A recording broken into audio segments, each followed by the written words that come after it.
Nous allons vous raconter une histoire. Mais auparavant, nous allons nous interroger sur le fait même de raconter une histoire, sur l'importance qu'on accorde à un récit et sur les frontières qui séparent la réalité de la fiction. D'abord, qu'est-ce que l'histoire? Avec un grand H. L'histoire, c'est notre mémoire commune, notre identité. C'est ce qui nous définit en tant qu'êtres humains. Pour nous tous, l'histoire est écrite, concrète, immuable. Il y a des dates ou des événements dont on est parfaitement sûr. On les a appris à l'école ou dans des livres. Et on sait, on en mettrait littéralement sa main à couper, que ces dates sont exactes. Comme par exemple, Marignan, 1515, la prise de la Bastille, 1789, Christophe Colomb en Amérique, 1492, Robespierre, Galilée, Ravaillac, la guerre de Cent Ans, la guerre de Crimée, la guerre d'Algérie. En Algérie, les Français débarquent en 1830 et repartent en 1962. 132 ans d'occupation. Et pendant 132 ans, les petits Algériens ont appris nos ancêtres les Gaulois. Souvent, presque toujours même, le récit du vainqueur est celui qu'on retient. Et dans tout récit historique, il y a, comme son nom l'indique, une part de récit. Chaque historien, même s'il tâche d'être le plus intègre possible, s'inscrit dans une époque traversée par des courants de pensée qui sont directement liés aux moyens d'information disponibles. Chaque historien est avant tout un homme. L'histoire ne peut donc pas être absolument objective. Elle est mouvante, elle évolue, s'estompe et s'enrichit. Notre passé, notre identité, tout ce qui nous définit n'est qu'un récit. Tout notre passé est une fiction. Ensuite, qu'est-ce qu'une histoire? Une petite histoire. Ce sont des mots, du vent, de l'air en vibration. Ce n'est rien du tout. Prenons un exemple, au hasard. Le christianisme, qui repose sur le judaïsme d'ailleurs, par l'intermédiaire de la Bible. Et qu'est-ce que la Bible, sinon le plus formidable réservoir d'histoire qui soit? La résurrection de Lazare, le jardin d'Éden, la Pentecôte, des histoires sur lesquelles s'appuie une pensée philosophique et spirituelle, mais des histoires au nom desquelles des millions de croyants, chrétiens, musulmans, bouddhistes, se sont entretués au fil des siècles dans le seul but de défendre leur histoire. Alors, je repose la question, qu'est-ce qu'une histoire?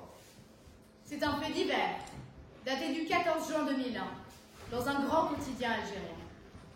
Une mère et sa fille disparaissent mystérieusement à Mechtal-Ayadat. Dans ce petit village du Nord, c'est la perplexité qui règne. Cela fait un mois que Alia Ben Mahmoud, 34 ans, et sa fille Jade, 15 ans, ont disparu. Le 17 mai 2001, au matin, un voisin les croise toutes les deux. Elles ne semblent pas inquiètes. C'est la dernière fois qu'on les voit. Le 23 mai, une commerçante passe chez elle pour livrer des courses et ne trouve personne. Elle s'inquiète et alerte l'antenne de la police locale qui vient perquisitionner. Elle ne trouve aucune trace de violence, aucune trace d'effraction. Les deux femmes ont disparu. De la nourriture reste dans le frigo. Et plus étonnant encore, la voiture d'Alia Ben Mahmoud est toujours là, tout à fait fonctionnelle. Bonsoir. Leur maison se trouvait isolée, à 15 km de toute autre habitation. Il y a quelqu'un? Une battue a été effectuée, sans succès.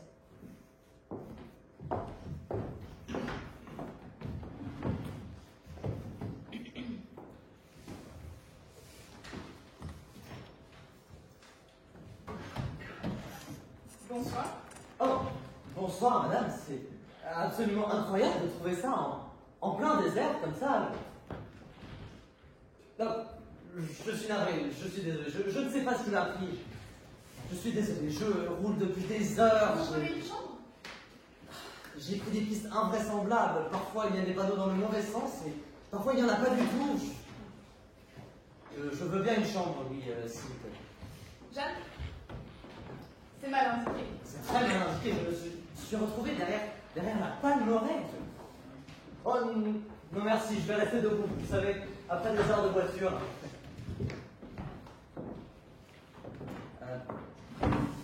On est où ici exactement? À Meshta Layadat. Meshta Layadat. Aïe, non, c'est pas du tout. Aïe. Vous avez soif? Oh non merci. Je m'abreuve de la contemplation de ces livres. Quelle surprise cette bibliothèque. Et ça c'est un véritable trésor, ça. Monte Cristo. Le comte de Monte Cristo. Attendre Et espérer. et espérer. Et c'est une édition... Original. Swift. Magnifique. Rabelais. Madame de Lafayette, elle est là. Et... Excusez-moi, je fais très attention, je vous promets.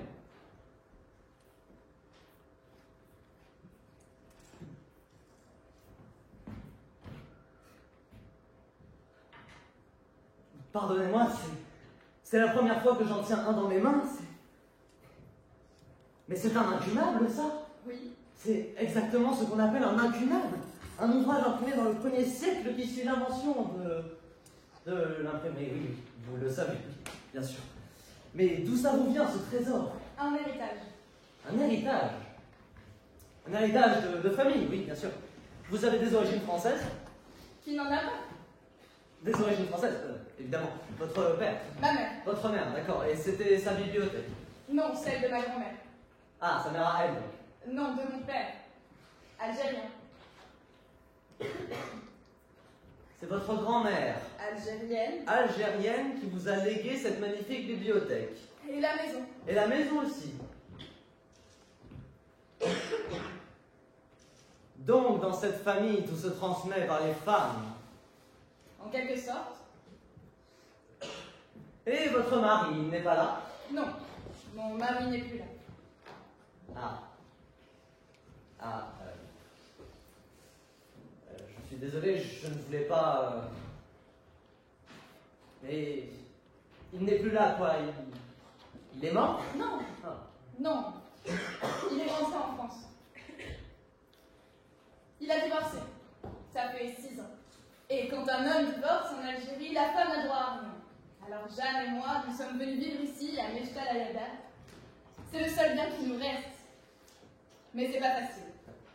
Excusez-moi, je vous écoute, hein. C'est juste que je n'ai rien avalé depuis ce On va matin. vous préparer quelque chose. Non, non, surtout pas, ne bougez pas. Je me débrouille très bien. Je peux prendre 2 petites tomates, là? Oui.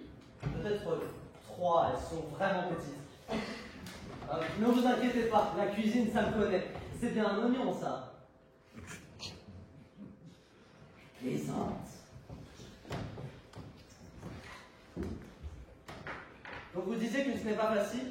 Non, c'est pas facile ici quand on est une femme seule. C'est pas facile en Algérie d'ailleurs quand on est une femme. Vous avez entendu parler du code de la famille? C'est Bouteflika. Oui. Toute sa vie, la femme doit référer à l'autorité de son père, de son frère, de son cousin, de son mari, d'un homme.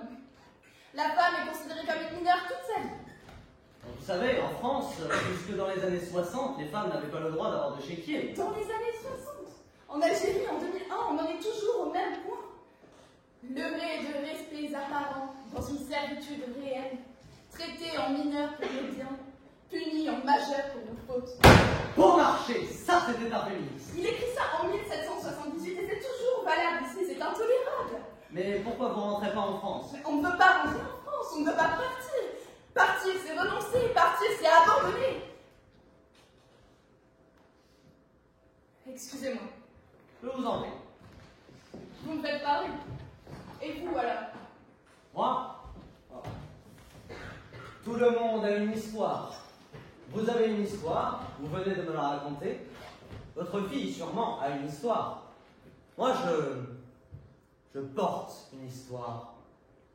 J'ai un jour croisé la route d'une histoire tellement incroyable, tellement extraordinaire, qu'elle a changé ma vie. Qu'elle est devenue ma vie. Racontez-nous. Hein?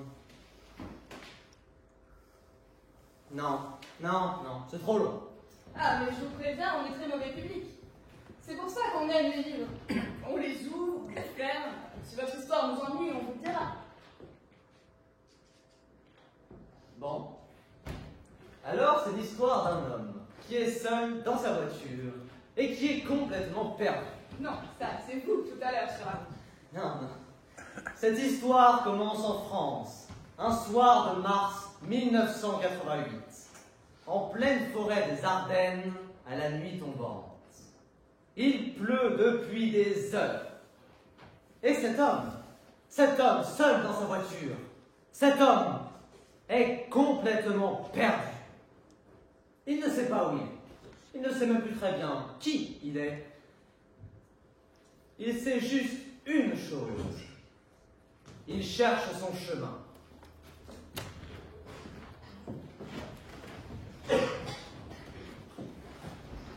Putain de merde. Putain de merde. Putain de... Madame ici, je cherche le Lynchant, le village de Lynchant. Cherchez le château. Oh, quel château? Je cherche le Lynchant. Cherchez le château là-dessus. Non, je cherche le Lynchant. Bon, vous continuez tout droit. Au carrefour, vous tournez à droite, vous continuez sur 3 km, vous allez à Louzonville. Sur la place, c'est un café. Vous entrez, vous demandez au patron, il vous indiquera, voilà. Non, je cherche le Lynchant. Oh, putain.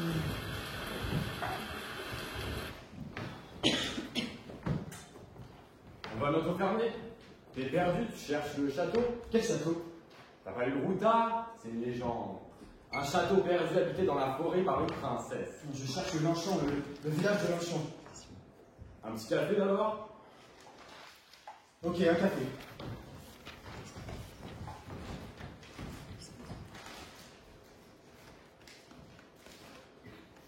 T'es pas d'ici toi. T'es d'où? Région parisienne. Bon, vous connaissez Lynchant ou pas? Sûr qu'on connaît un champ, on est de Nouzonville, nous. Bon, je t'explique. Quand tu sors du café, tu fais première à gauche, deuxième à droite, tu continues sur la départementale, passage vers Charleville, l'autre. Tu continues sur 2, 3, ouais bon 4, 5, ouais, peut-être 6, 7 bornes à tout casser. Tu traverses. D'ailleurs, si t'as le temps en chemin, tu t'arrêteras, il y a des cèpes, des champignons gros comme ça, ils sont délicieux. Bref, tu continues, tu vas arriver... Excusez-moi, vous avez le téléphone? Oui, juste là. C'est un pièce.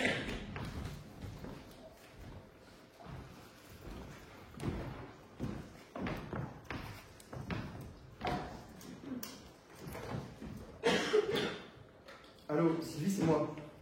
Non mais t'es où là? Je sais, je t'ai pas appelé. Non mais tu percutes que t'es pas allé chercher Justine. Je sais, je suis Non pas mais allé j'en chercher- peux plus de toi, j'en peux plus. Mais je sais, Non mais ça pourquoi- fait 6 ans que je fonctionne comme un vieux poulet, j'en peux plus, j'en ai grave C'est pas bonne. le moment, Sylvie. Non mais ça fait 6 ans que je C'est fonctionne pas comme le un vieux moment. poulet. Arrête, bordel. 6 ans. Tu vas fermer ta gueule, putain!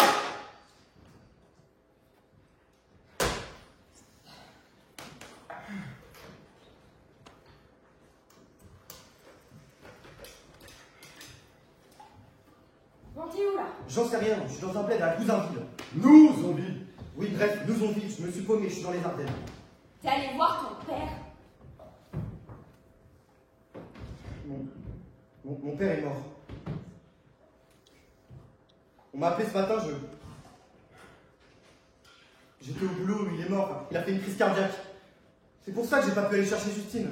Ça fait 2 heures que je tourne en rond dans la forêt, mais il pleut, j'en peux plus là. Allô? Sylvie, allô? Eh oui, si tu fais pas de paix, ça coupe après une minute. Bon alors viens, pour l'instant je t'explique.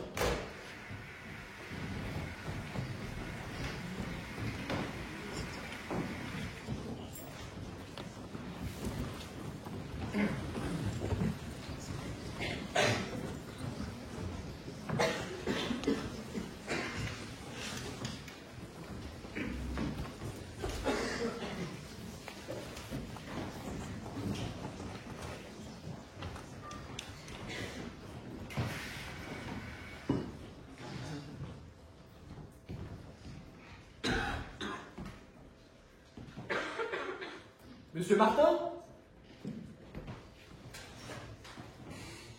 Monsieur Martin?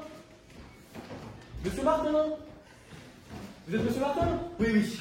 Maître Favreau, on s'est mis au téléphone. Ok, vous avez les clés ou pas? J'aimerais rentrer. Oui, j'ai les clés, mais elles sont chez moi. Je vous ai vu par la fenêtre, c'est pour ça. J'habite juste en face.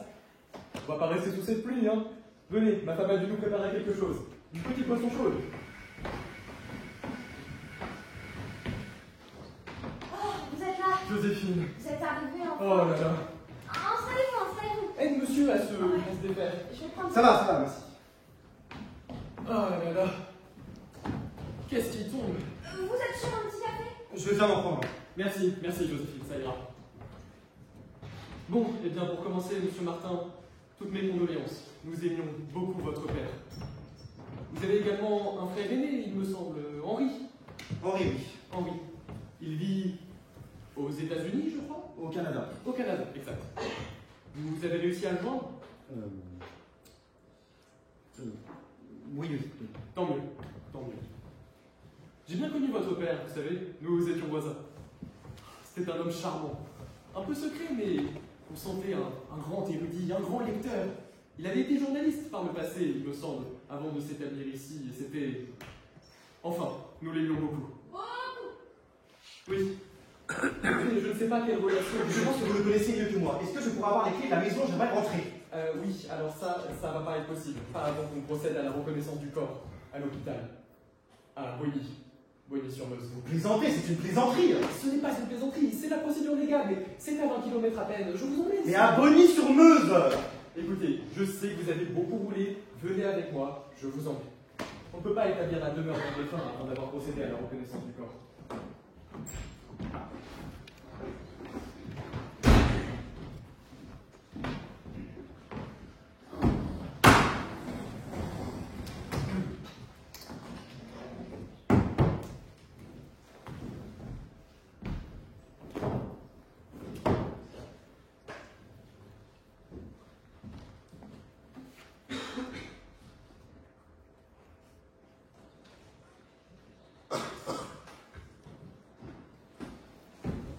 Ah, vous êtes là. Monsieur Martin? Non, c'est monsieur. Vous me suivez? Je vous attends en bas.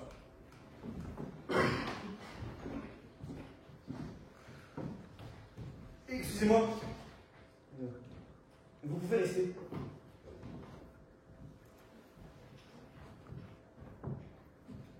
Il avait l'air gentil. Il était très gentil. Tout le monde l'aimait comme mon frère. Ce sont des gens qu'on aime, des gens qui savent parler. Moi, je ne sais pas parler. Ouais, il n'est pas là, votre frère. Henri, il habite au Canada. Il est prof d'histoire. Et vous? Moi, je suis dans la restauration. Je ne suis pas comme eux. J'ai jamais été comme eux.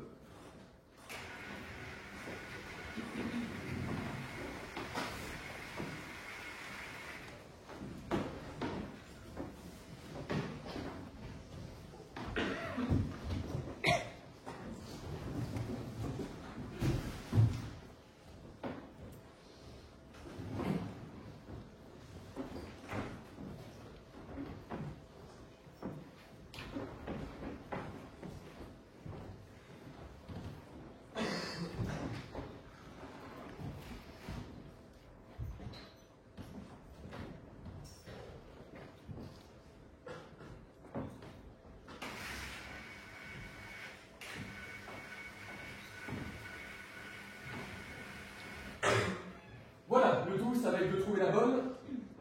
Non, c'est pas celle-ci. C'est pas celle-là non plus. Je ne connais pas Clouseau, non. Heureusement qu'il ne peut plus, hein. Bon, écoutez, si c'est pas celle-ci, c'est que je me suis trompé de trousseau. Ah, voilà. Ah, oula. Vous savez où est la lumière? Parce Non, que... c'est la première fois que je viens. Mon père s'est installé ici il y a 10 ans. Ok, attendez, bougez pas, je vais la trouver.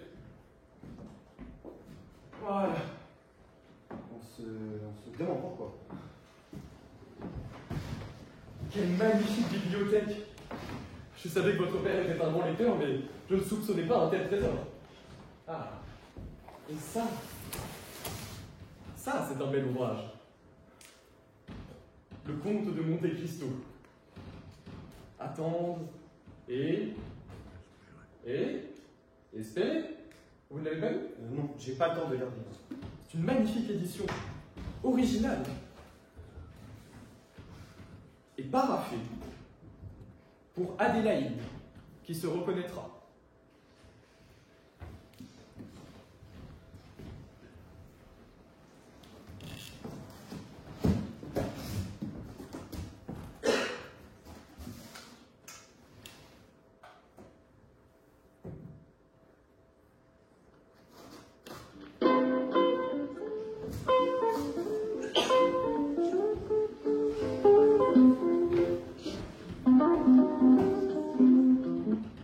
Pardon, excusez-moi. Voilà, alors concernant le testament de monsieur votre père, je ne peux pas vous en faire la lecture officielle tout de suite, puisque votre frère n'est pas présent. En revanche, je peux vous livrer une partie du contenu à titre officieux, puisque votre père m'en avait beaucoup parlé avant d'en établir la rédaction définitive. Ce ne sont pas que des bonnes nouvelles, je suis navré de vous l'annoncer. Il y a surtout des dettes. Des petites dettes, ici et là, à des libraires principalement. Très bien, on rendra la maison. Ah non, ça c'est pas possible. Votre père n'était pas propriétaire de cette maison. Il l'a louée. Alors, on rendra les bouquins. Il y a une dernière volonté. Je peux pas vendre mes livres. Non, si, des livres, vous en faites ce que vous voulez. Non, c'est juste que votre père avait exprimé à plusieurs reprises le très vif souhait d'être inhumé ici même, à Longchamp. Hein? Quoi? Votre père désirait être enterré à Longchamp? À Longchamp? À Longchamp, oui. À Longchamp, ici là. Et à ma connaissance, il n'y a qu'un seul Longchamp en France, oui. Enfin, c'est n'importe quoi. Le caveau familial est dans le sud. Il y a un cimetière au moins à Longchamp. Et bien sûr, il y a un très joli petit cimetière. Il est un peu à l'abandon. C'est un modeste cimetière. Bien. Bien. Qui s'en occupe? Ah, ce serait Michel. Michel, un personnage. C'est le fossoyeur de la commune. Il s'occupe également de vieilles tombes abandonnées. Je lui dire de vous appeler. donc.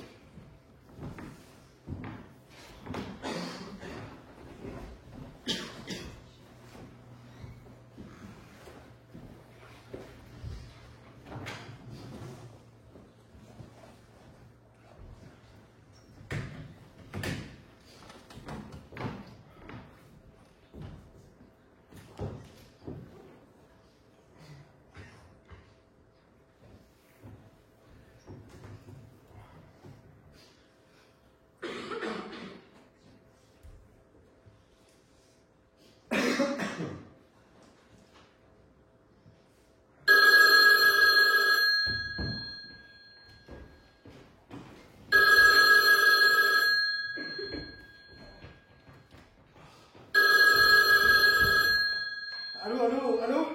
Allô, c'est Michel. Hein? Michel, c'est Michel. Ah, Michel, oui, Michel. Il y a un problème. Pour votre père, il y a un problème. Il est quelle heure là? Il n'y a plus de place dans le cimetière. C'est un petit cimetière, vous savez, 50 places à peine. Le cimetière est complet. Ah oui, il n'y a pas beaucoup de place, 50 tonnes tout juste. Hein? Mais putain, mais je vais faire comment? Moi, je fais quoi? Ah écoutez, j'ai une solution. Rejoignez-moi au cimetière. Demain? Non, là tout de suite, il pleut plus. Hein? C'est juste à côté de l'église. Mais il est quelle heure là? À tout de suite. Attendez, Michel. Michel?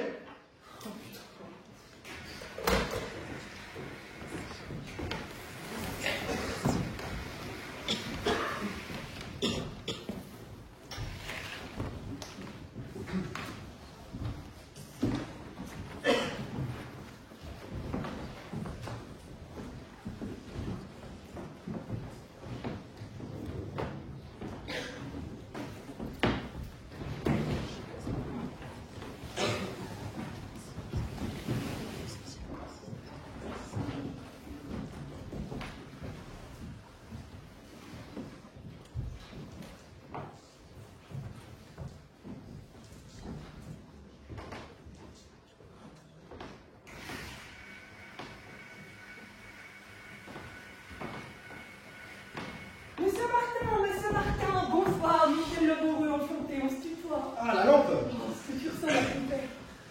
Viens, c'est par là. Bonsoir, Madame Bellechasse. Bonsoir, Monsieur Legendre. Attention, on marche pas sur Madame Bellechasse. Tiens. T'as pas peur, j'espère. Hein. Faut pas avoir peur. Ce cimetière, c'est comme chez moi. Et tu sais, jusqu'au XVIIIe siècle, les cimetières, c'était des lieux de vie. On y dansait, on y faisait pousser des fruits. On y forniquait même. Et les prostituées, ils avaient leurs clients. Ici. Michel. C'est ton père qui m'a appris tout ça. Allez, Maintenant, les morts, on les respecte trop, comme des pieds de musée. Michel, Tu sais ce qui m'a appris d'autre ton père? Au XVIIe siècle, il y avait un type qui s'appelait Jacques Duclos. C'était un bagnard condamné à perpète. En 1666, la ville de Toulouse, qui ne trouvait pas de candidat pour devenir bourreau, a proposé à Jacques un marché. S'il devenait bourreau officiel de la ville, on annulerait sa peine. Il a accepté, et Jacques Duclos est devenu Jacques le bourreau. Jacques le bourreau. Et le bourreau, c'est mon nom, Michel le bourreau. C'est ton père qui a trouvé ça dans ses bouquins. Ah ouais. Et du coup, toute ma famille s'est spécialisée dans les métiers de la mort. Et les femmes, elles étaient poseuses de linceuses, ensevelisseuses. Tu sais, celles qui nettoient les cadavres. Et puis les gars, ils étaient menuisiers, porteurs à bras, croque-morts. C'était des gens pauvres, mais qui travaillaient dur. Et pendant la révolution industrielle et le bourreau, on a même fait fortune. Dans nos fonderies de Charleville, on fabriquait des grandes croix en fonte qui se vendaient dans tous les cimetières de France. Puis bah, on a tout perdu. Tout ça, c'est ton père qui m'a appris à accepter mon héritage. Avant, j'étais perdue dans le cimetière. Et mon père était fossoyeur, moi je suis fossoyeur, et j'en suis fière, mon pote. Et ce soir, je vais enfin pouvoir remercier ton père. Et voilà, c'est celle-là. C'est la plus vieille tombe du village. Elle a plus de 100 ans. C'était sympa que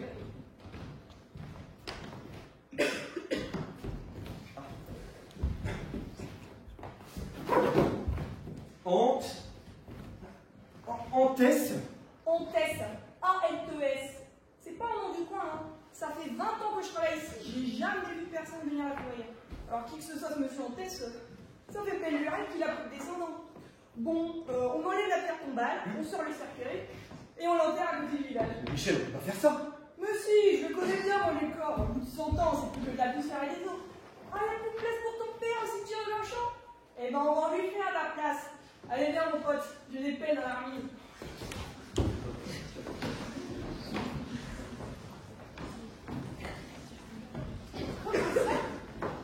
Comment ça, ils ont déterré un cercueil en plein milieu de la ville? absolument. Ils sont allés chercher des pelles, ils ont poussé la terre tombale, et ils se sont mis à pelleter. La terre était encore humide, ils avaient froid, mais l'effort les a réchauffés. Et 1 heure plus tard, ils touchaient le cercueil. Un cercueil magnifique, en chêne massif, orné de poignées de bronze. C'est bizarre, ça. Un cercueil de riche dans une tombe de pauvre. Qu'est-ce qu'on en a à foutre? On le sort ou on le laisse? Ah, on sort. En soulevant le cercueil, les 2 hommes ont tout de suite constaté que celui-ci était anormalement lourd, Michel, ils sont combien là-dedans? à tel point que l'un des deux a lâché. Le cercueil est tombé brutalement, s'est fracassé sur le sol. Putain, y'a quoi là-dedans? Ah, c'est pas possible. Quoi? Ah, c'est pas possible. Quoi? Et le cercueil a révélé son contenu. Quoi? Quoi? Ah, c'est rempli de livres. Des livres? Des livres? Quoi, des livres? Pourquoi des livres? Comment des livres? Et c'est qui cette Antès, celui qui est enterré là, ou celui qui a mis des livres dedans? Je n'en sais rien. Comment ça, vous en savez rien? Je n'en sais rien. C'était des livres, la tombe était libre, on a enterré mon père. Mais les livres, ils les ont pas ouverts? Mettez-vous à ma place. Mon père venait de mourir. J'étais en plein divorce. J'étais en train de creuser une tombe au milieu de la nuit. En Ah, pleine attendez, forêt attendez, d'Ardennes. attendez. Je croyais que ce n'était pas votre histoire. Moi, je croyais que vous étiez le notaire. Notaire. C'est vous, monsieur Martin? Ce type-là, c'est vous? Oui, oui, c'est moi, oui. Oui, c'est moi. Mais là, je suis un autre homme. Je suis perdu, je suis tourmenté. Je ne savais pas qui j'étais. Mais oui, c'est moi. Mais là, je suis fatigué. Je suis fatigué, j'ai roulé toute la journée, je dois aller me coucher. Ah non, on veut savoir la suite. Pourquoi Brouillet? Mais parce que c'est Dumas. C'est Dumas. Quel rapport avec Dumas? Tout à l'heure, vous étiez là à dire « Oh, on est très mauvais public, ça ne nous intéresse pas. » Et maintenant, vous êtes prêts à me déchiqueter pour savoir la suite. Et ça, c'est la règle numéro 1 du feuilleton, tel que l'a inventé Alexandre Dumas. Le petit suspense de bas de page qui vous force à acheter le journal du lendemain pour avoir le chapitre suivant.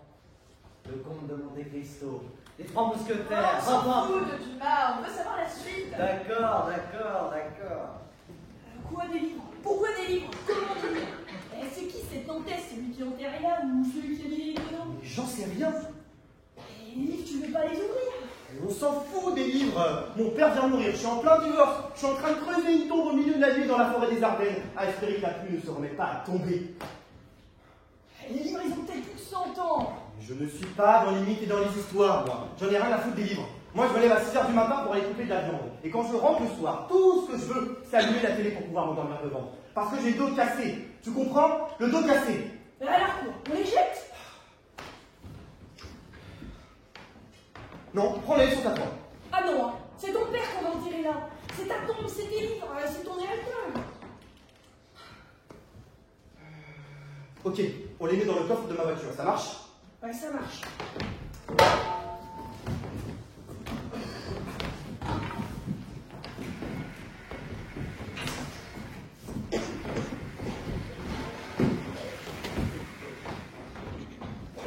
Et après, vous les avez lus, ces livres? Non. Non. Comment non? Je suis rentré dormir. Mais après, Après, j'ai enterré mon père, j'ai fait le ménage. mais le soir venu, Mais d'abord, le soir n'est pas venu, parce que quand je suis arrivé chez mon père, c'était presque le matin. J'ai dormi 3 heures, puis il a fallu appeler les pompes funèbres et organiser l'enterrement. Et qui allait venir? Ma mère,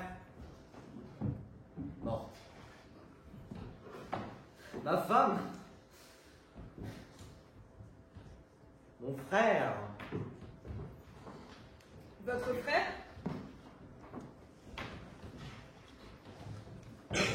c'est compliqué. et donc, vous êtes rentré sur Paris? Non, je ne suis jamais retourné à Paris. Pourquoi? Je ne suis jamais arrivé à Paris. La nuit tombait, il pleuvait toujours. J'étais fatigué, au bord de l'épuisement. Je me suis arrêté dans une station-service. J'ai pris un café, je suis revenu à la voiture. La voiture était pleine de livres. On n'avait pas eu la place de les mettre tous dans le coffre. Il y en avait sur le siège passager. J'ai pris un livre, machinalement. Je l'ai ouvert au milieu. Ce n'était pas un livre. C'était un carnet manuscrit. Et là, je suis rentré dans l'histoire. Enfin, nous touchons au but. La mort d'Abès et Karine ne sera pas vaine. Devant moi se trouve la fontaine. Elle rayonne de simplicité. Plus tôt ce matin, nous nous sommes baignés dans le lac. Nous avons fait nos ablutions. Nous avons remercié le Tout-Puissant de nous accueillir au village. Les Français sont encore loin. Je suis sereine. Nous avons au moins 3 jours devant nous.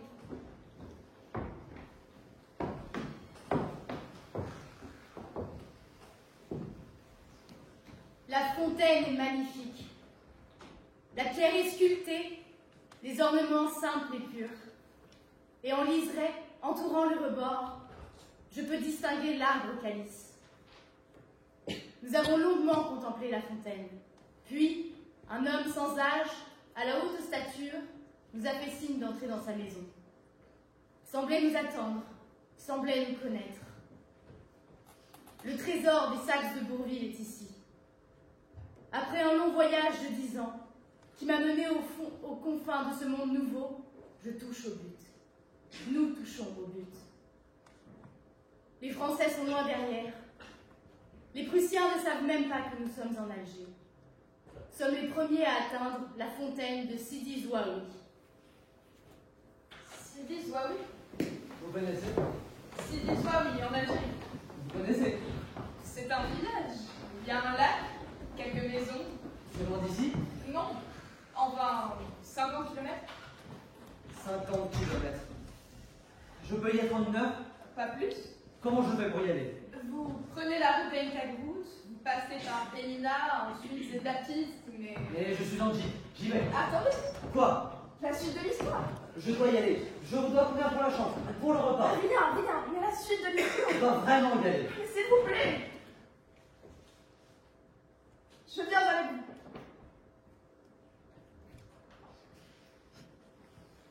Bon, parfait. Nous serons de retour dans 3 heures.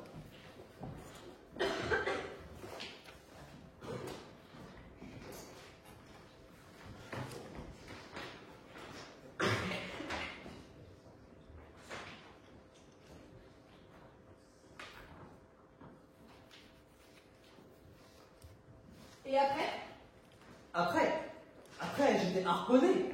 Je me disais, qu'est-ce que c'est que ce carnet? J'ai regardé la date. 1832. 1832? 1832. C'est le début de l'invasion française en Algérie. J'ai ouvert les autres livres. C'étaient tous des carnets. La même écriture, une femme. Une vie entière racontée dans des carnets. Comment s'appelait-elle? J'ai regardé les dates. À chaque début de carnet, j'ai trouvé le premier. Le 17 mai 1822. Né le 17 mai.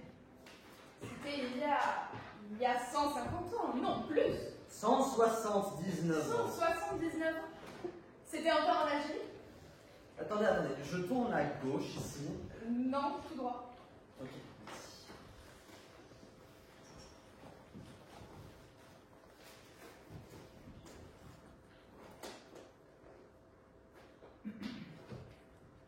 Qu'est-ce que je disais? Le premier carnet. Ah oui, le premier carnet, oui. Je l'ai pris avec moi, je suis retourné à la station-service, je me suis pris à manger, je me suis installé, et j'ai ouvert le premier carnet.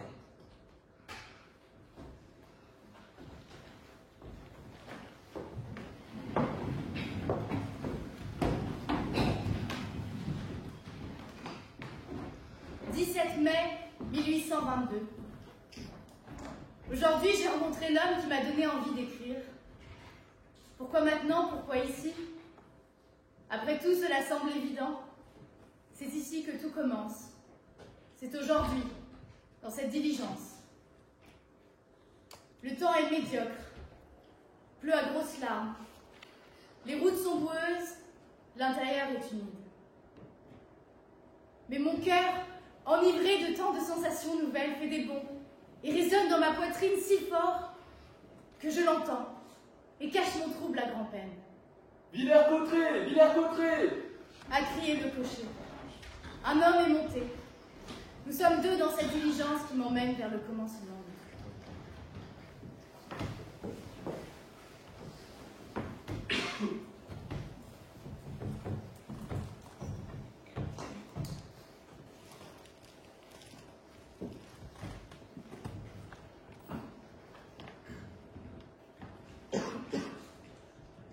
Vous avez trouvé cavalier ce moyen d'entamer la conversation, mais je ne peux m'empêcher de remarquer que vous voyagez seul.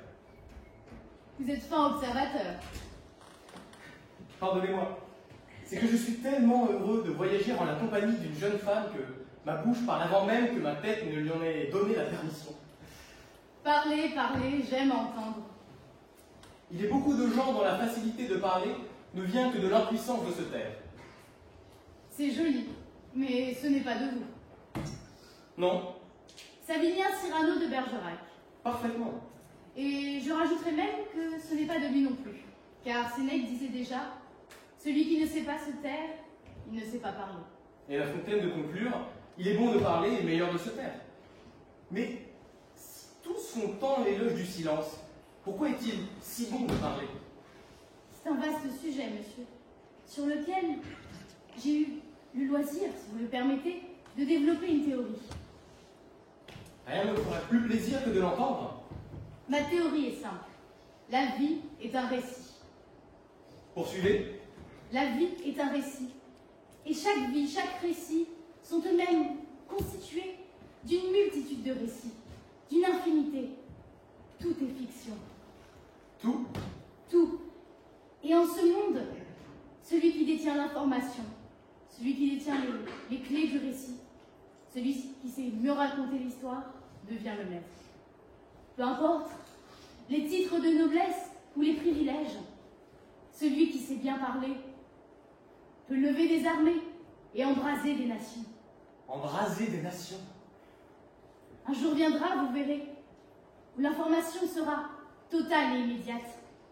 Un jour viendra où l'homme sera noyé dans un flot d'informations, car il sera relié à tous les autres êtres humains de la Terre. La presse remplira bientôt cet office.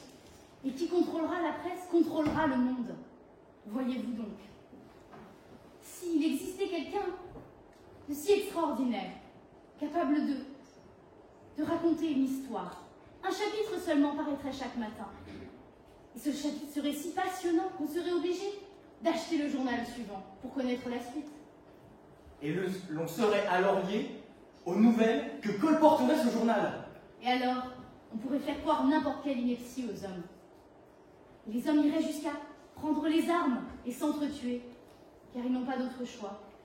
Faire entendre leur voix, que de s'entretuer et de mourir. Vous semblez bien sombre. C'est que je porte en moi des siècles de douleur. C'est un lourd fardeau.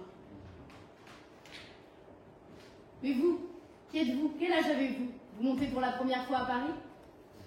Bien, beaucoup de questions à seul coup. Je suis...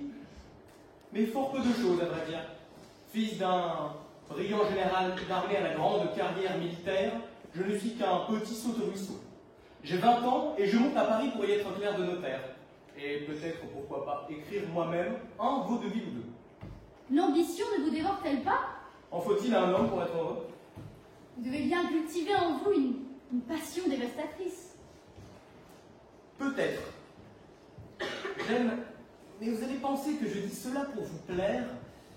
J'aime raconter des histoires. C'est drôle, effectivement. Je suis moi-même un piètre aventurier, mais j'aimerais faire voyager des centaines, des milliers de gens dans une immense épopée littéraire. Vous aimez le théâtre? Par la lecture, oui. Shakespeare, Goldoni, Molière, Marivaux. J'en ai usé des volumes entiers. Il ne me manque que d'en avoir vu. Oh, vous verrez à Paris, vous serez nourri. Dites-moi, votre père, vous dites qu'il a servi dans les armes.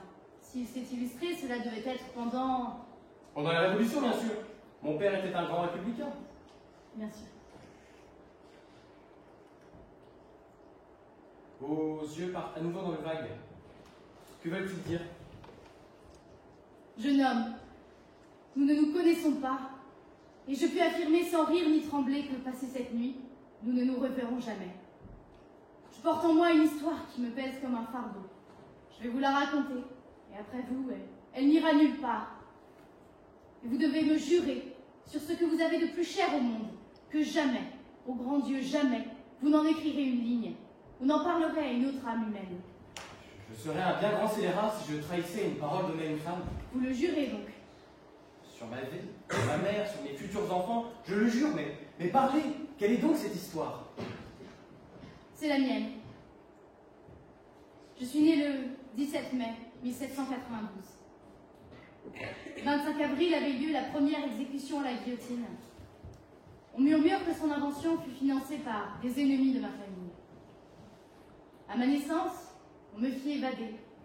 Je fus portée par une nourrice et un maître d'armes dans un petit castillon caché dans la forêt des Ardennes. En cas d'invasion, il était prévu de me faire passer au royaume de Prusse, mais personne ne vint. Je grandis dans ce château, élevé par la nature et les livres. Quelle est donc cette famille? Une famille aussi noble qu'illustre, qui ne résonne aujourd'hui aux oreilles des gens que dans les histoires et les chansons. Je suis Adélaïde Edmonde de Saxe de Bourville, dernière descendante vivante des Saxe de Bourville. Permettez-moi d'en douter. Doutez si vous le voulez, doutez tout votre sou, mais par pitié, gardez votre langue. C'est pour moi un tel soulagement de pouvoir le dire aujourd'hui. Ma famille a vécu, mon père, ma mère, ma tante, mes cousins. Ils ont tous été guillotinés et jetés dans une fosse commune. Mais ils avaient existé et conservé l'essentiel. Du moins, c'est ce que je l'espère. Dans ce château, j'ai lu les innombrables livres. Et lorsque je les ai terminés, je les ai relus. Et relus et relus. Mon maître d'armes est mort le soir. La nourrice est morte il y a 3 jours. Je l'ai enterrée au bourg le plus proche. Je suis en route pour Paris. J'ai 30 ans aujourd'hui, et aujourd'hui commence ma vie. Adélaïde Edmonde de Saxe de Bourville. Ne dites plus ce nom. Lorsque je sortirai de cette voiture, je commencerai une nouvelle vie. Il me faut un nom, monsieur le romancier. Le prénom, je le garde. C'était celui de ma mère et de la mère de ma mère. Le nom, je vous laisse l'inventer. Il vous faut un nom simple. Un nom d'aventurière. Oui, Un nom anglais peut-être? non, l'Angleterre ne me tente pas. Je n'ai pas l'air d'une Anglaise. Un nom espagnol alors? Mieux, Ferrara? Montoya? Montes? plus court encore. Antes? Antès, A-N-T-E-S. On arrive à Paris. Adélaïde Antès.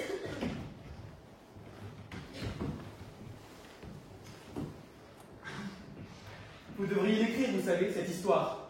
Votre histoire. Mon passé ne m'appartient plus. Alors écrivez à l'avenir. Écrivez-moi.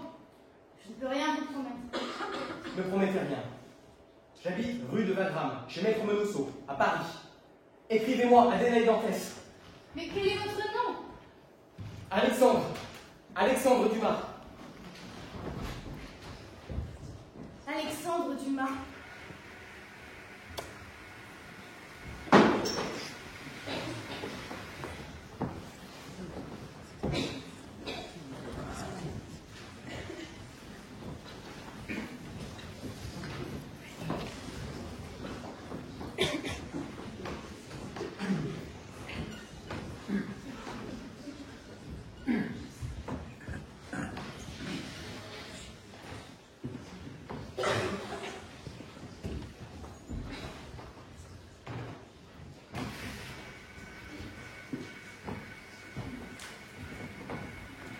Allô? Allô? Bonsoir, Henri. Martin? Tu vas bien? Bah putain, Martin, ça va faire 10 ans, mais ça va. Allô? Allô? Papa est mort.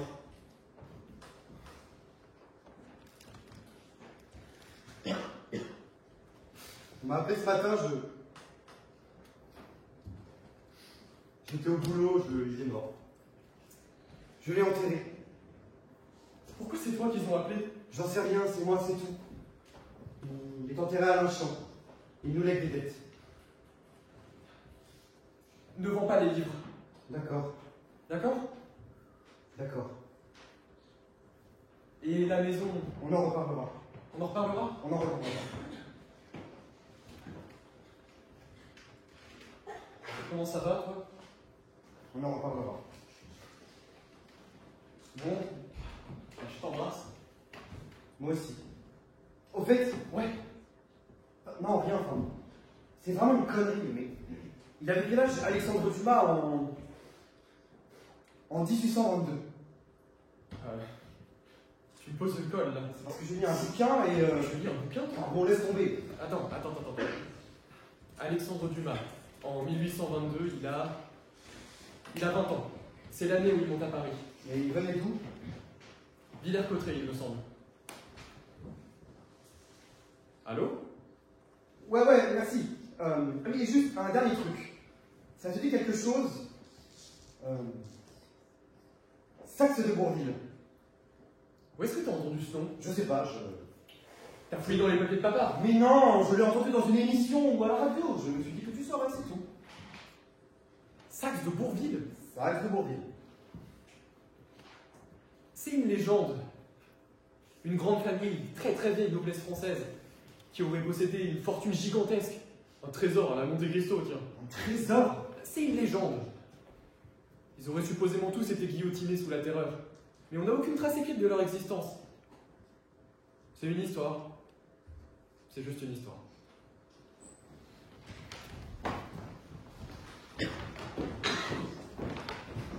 Regardez! La fontaine! La pierre est sculptée, des ornements simples et purs, et en liseré, entourant le rebord, je peux distinguer l'arbre calice. Nous avons longuement contemplé la fontaine. Puis, un homme sans âge, à la haute stature, nous vous a fait signe d'entrer dans sa maison. Attendez, c'est ma voiture, c'est ma voiture. Vous êtes le propriétaire du véhicule, monsieur? Oui, pardon, je m'étais mal garé, je vais la dépasser. C'est une voiture volée. Il y a une plainte déposée, votre véhicule est enregistré aux voitures volées. Il y avait une erreur, je l'ai acheté à un ami. Bon, quel est le nom de votre ami, s'il vous plaît? Écoutez, j'ai pas le temps pour ça, là. Je prends juste mes affaires, ça marche? Il y a une plainte déposée, monsieur. Vous avez passé la nuit en garde à vue, là. Ok, garde à vue. Je peux prendre juste mes affaires? Vos affaires resteront au dépôt et seront consignées avec la voiture. Puis-je avoir votre carte d'identité et les papiers du véhicule, s'il vous plaît, monsieur? Je suis parti précipitamment de chez moi. Les papiers du véhicule sont à Paris. Bon, carte d'identité, s'il vous plaît. Elle est dans la voiture.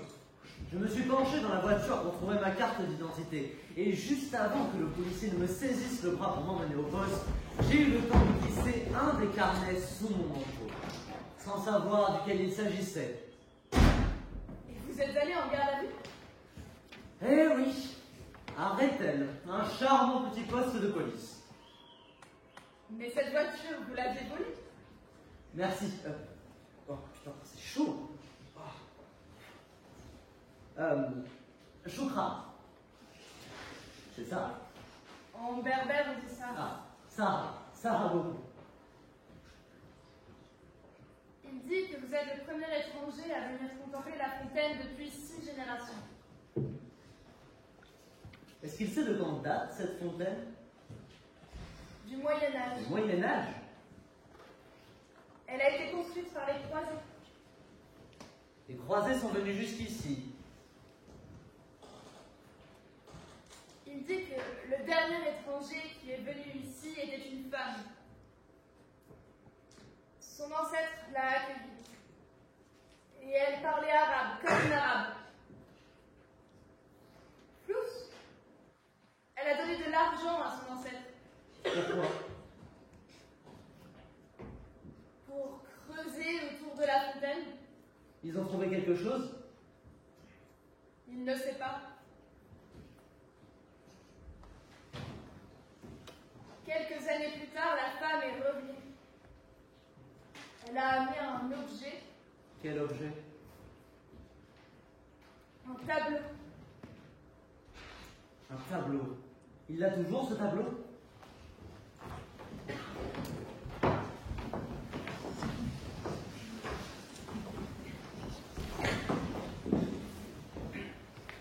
Il y a la date. 1832. On reconnaît bien la fontaine. C'est un magnifique tableau. Qui a bien pu le peindre? Et cette femme alors, Adélaïde. comme elle est pâle, Mais qui a peint ce tableau? C'est signé. Et de là, et de l'eau, portons-le au soleil.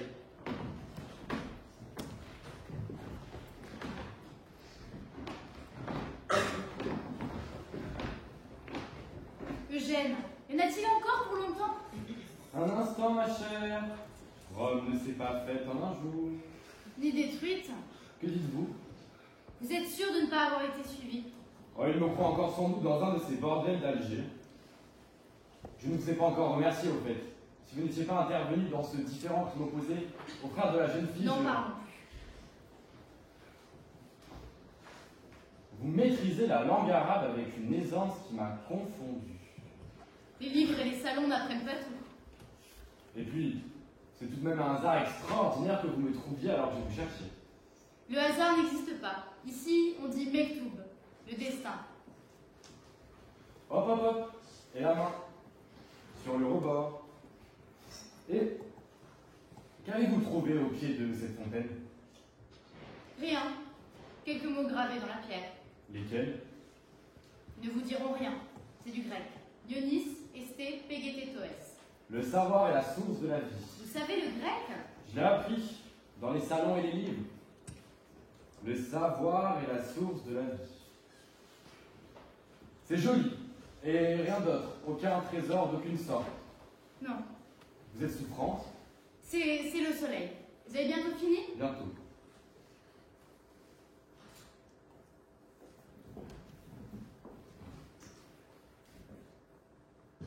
Quel paysage extraordinaire et quel silence. Le vide et le silence font la beauté de ce pays. C'est à se demander ce que sont venus piller les Français. On ne peut pas voler le désert. Non. Voilà, j'ai fini mon croquis. Montrez-moi. J'ai inscrit votre phrase. Ce sera le titre. Le savoir est la source de la vie. Oh non. Effacez-la. Oh, c'est un bon titre. Effacez-la et je vous donnerai un conseil. L'année dernière, vous aviez présenté un tableau au salon officiel. La liberté. C'était un nom plus long, je crois. La liberté guidant le peuple. Celui-là. Reprenez-le et veillez sur lui avec l'attention d'un père pour un fils. Oh, ce n'est pas mon préféré. Un jour, ce tableau, cette image, dépassera votre avis et deviendra le symbole d'une nation, bien plus que cela, un idéal. Un idéal. Il représente l'unique justification valable de la guerre, la conquête de la liberté. En connaissez-vous d'autres? Eugène, de tout temps, la guerre a été déclarée pour des raisons avides, haineuses ou absurdes. Cette guerre, ce conflit meurtrier dans lequel nous nous trouvons, a été décidé en un jour seulement, en une nuit même, dans un petit salon du Palais Royal, la nuit de la Saint-Sylvestre 1830. Mais enfin, vous plaisantez? J'y étais, moi, cette nuit-là, au Palais Royal. Mais enfin, pourquoi croyez-vous qu'Alexandre vous est envoyé à ma rencontre? Alexandre. Alexandre.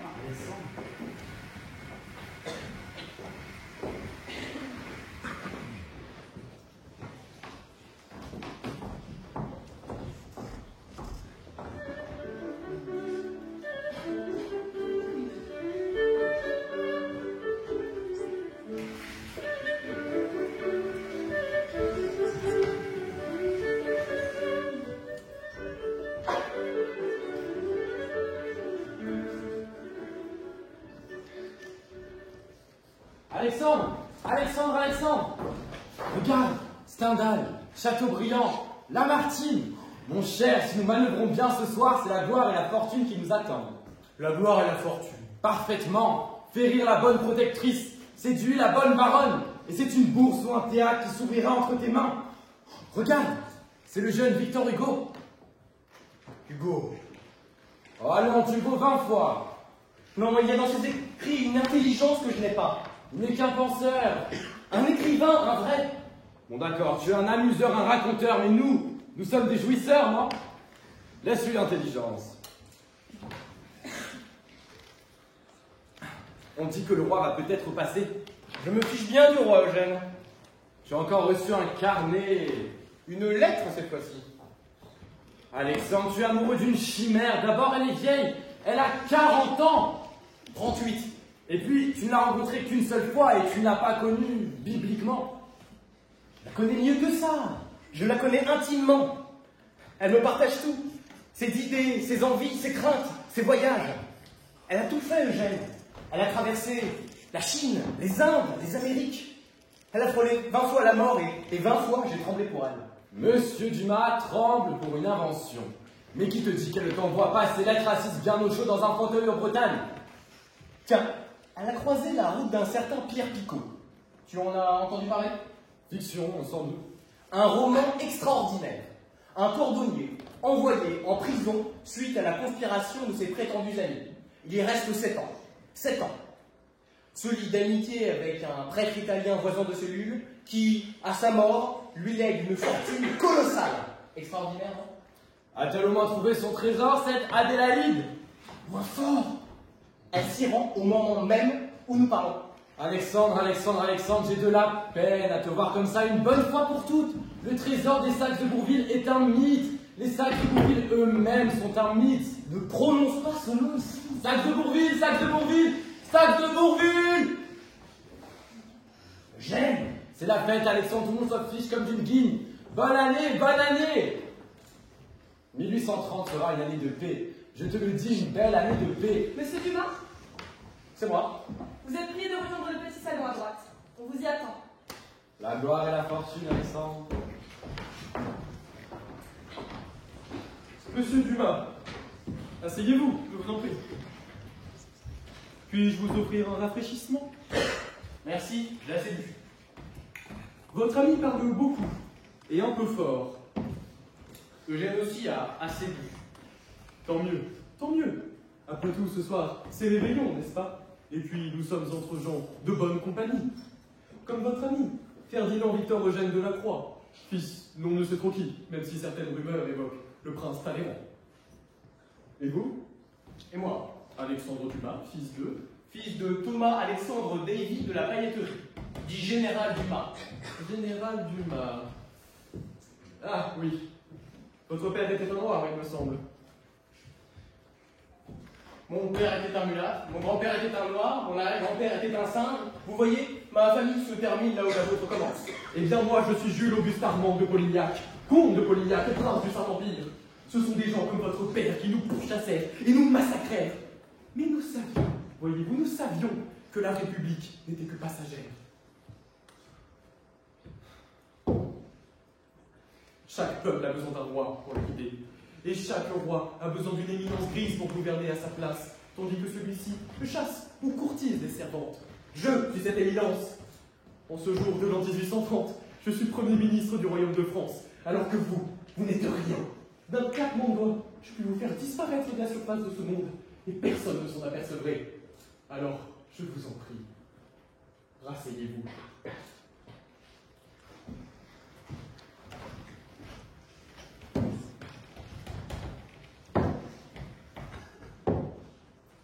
Que savez-vous des Saxes de Bourville? Et ne perdez pas votre temps à nier. Tout ce qui est dans ce palais m'est immédiatement rapporté. Je sais qu'il s'agit d'une légende. Laissez-moi vous raconter une histoire. Ma mère, au cas où vous l'ignoriez, était Yolande de Polastron, duchesse de Polignac. Elle était également l'amie intime de Marie-Antoinette d'Autriche, reine de France. C'était un après-midi de mai 1778. Ma mère et la reine, alors deux jeunes femmes, avaient pour coutume et pour leur bon plaisir d'arpenter, sans escorte et déguisés bien sûr, les bois et les campagnes. Rentrons, Majesté, la nuit est en train de tomber. Elle vient bien sûr de connaître le chemin pour retrouver Yolande. Je le crois, Non, je suis pas si sûre. ça devait être par ici. Et Yolande, Majesté, êtes-vous bien? je sais pas, Majesté, réveillez-vous. Oh là, quelqu'un! Ma mère était terrifiée. Puis, une étrange femme apparut, seule. Que se passe-t-il ici? Madame, je vous en prie, aidez-nous. La reine est revenue. Pouvez-vous la porter jusqu'au château? La reine? La reine, oui. Madame, secourez-la, je vous en prie. Inutile de la porter, elle respire.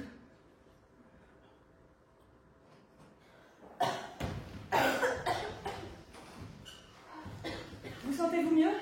Oh, oui, merci. Mais enfin, Par quel hasard mystérieux vous trouviez-vous dans ces bois, madame? Nul hasard, madame. Les terres sur lesquelles vous vous trouvez m'appartiennent. Et je méditais au bord d'un trou d'eau lorsque j'ai entendu vos cris. Vous sentez-vous fatigué ces temps-ci? Tous les jours, dans l'après-midi? Et votre appétit? Variable, Êtes-vous souvent en colère? plus que d'accoutumée. Avant que de repartir, défaites un peu votre corset, y compris votre poitrine, et induit l'évanouissement. vous êtes donc médecin? De quel mal souffre la reine? Elle ne souffre de rien, mais dans quelques mois, le royaume de France aura un héritier, ou bien une héritière. Mesdames, Yolande, est-il possible? N'en croyez rien, Altesse, cette femme a faibli. Yolande, chaque prédiction de cette femme s'est révélée exacte. Vous la connaissez donc? C'est une femme qui m'effraie autant qu'elle me fascine. Elle a dit médecin, sorcière, thaumaturge et immortelle. Quel est son nom? Elle en possède plusieurs. Mais les espions de Louis connaissent son nom véritable. Frédéric de Saxe de Bourville. Frédéric. De Saxe de Bourville. Ce nom ne vous est pas inconnu apparemment. Je le croyais appartenir aux légendes de mon enfance. Mais rentrons, Majesté, la nuit va bientôt tomber. Yolande, contez-moi votre histoire en desserrant mon corset. Bien. Pardonnez-en les imprécisions, je la tiens du père et de mon père. Il y a de cela 7 siècles, l'Église vendait du soutien à travers toute l'Europe pour reconquérir la Terre Sainte.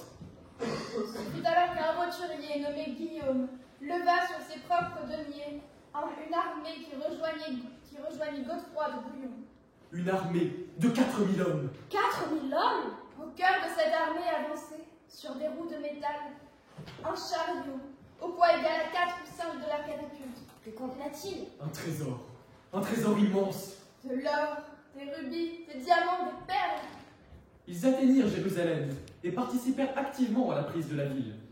Puis, La nuit qui suivit la victoire, le chariot, le trésor et les 4000 hommes s'évanouirent au cœur des terres almoravides. Et Yolande, attendez. C'est ce trésor dont Louis me parle sans cesse, enfoui quelque part entre Jérusalem et Gibraltar. Ce trésor que les rois de France n'ont cessé de chercher pendant 3 siècles. J'ignorais cela. Et ce Guillaume, ce Rothschild. Lui et sa descendance restèrent invisibles pendant plusieurs générations. Et puis... Puis, en 1348, ils réapparurent aussi soudainement qu'ils avaient disparu. Ils avaient acquis un nouveau nom, des terres bénies et une double particule.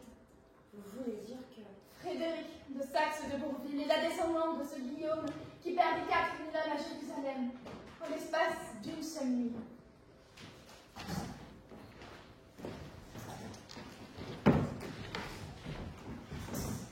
Et ce trésor, monsieur Dumas, ce trésor dort encore sous la terre. Je n'y vois qu'une légende. Les Saxes de Bourville ont encouragé et fomenté tous ces mouvements de rébellion. Lorsque ma mère, exilée à Vienne, apprit que la reine avait été décapitée, elle se laissa mourir de chagrin. Comprenez que je tiens cette famille pour responsable de la chute de la mienne. Donnez-moi cette lettre. Je ne vois pas de quoi vous parlez. Donnez-moi cette lettre, ou je viendrai la récupérer moi-même sur votre petit cadavre républicain, après vous avoir fait fusiller. Ceci est mon royaume. Vous n'êtes qu'une poussière sur mes bottes.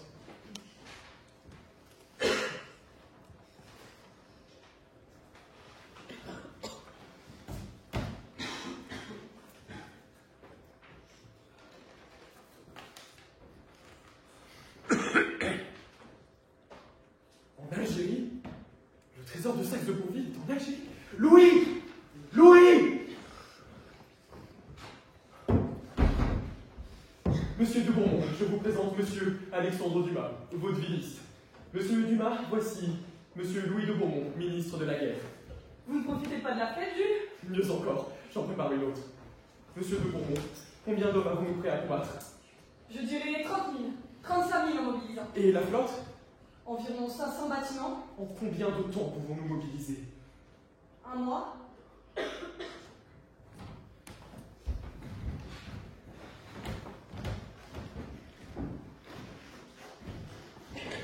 Arrêtez la voiture.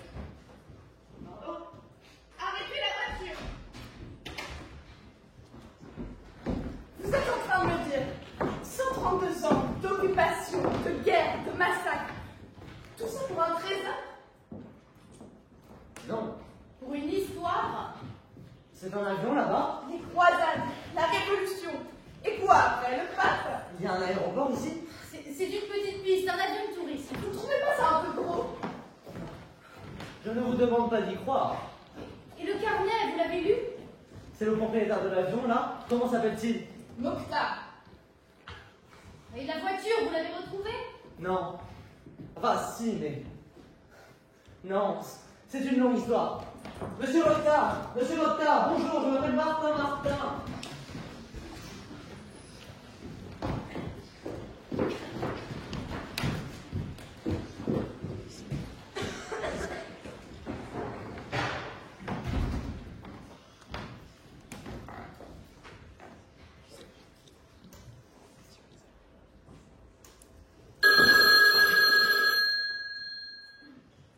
Ouais, allô? Allô, Sylvie, c'est moi. Attends, raccroche pas, s'il te plaît, raccroche pas, je pourrais pas te rappeler, j'ai droit qu'à un coup de fil. Je voulais te dire 3 choses. La première, c'est que j'ai enterré mon père. La deuxième, c'est que même si c'est dur à croire, c'est que je t'ai aimé, que j'ai tout fait pour être le père que je méritais, mais je suis pas son père et je sais pas faire, j'y arrive pas et je sais que sans moi vous serez mieux.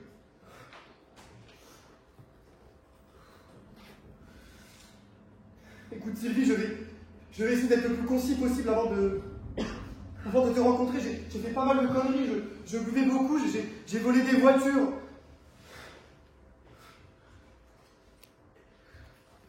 Pas grand chose, mais assez pour me retrouver tout seul. Et c'est là que t'es arrivé. Et honnêtement, sans toi, je sais pas où je serais aujourd'hui. Et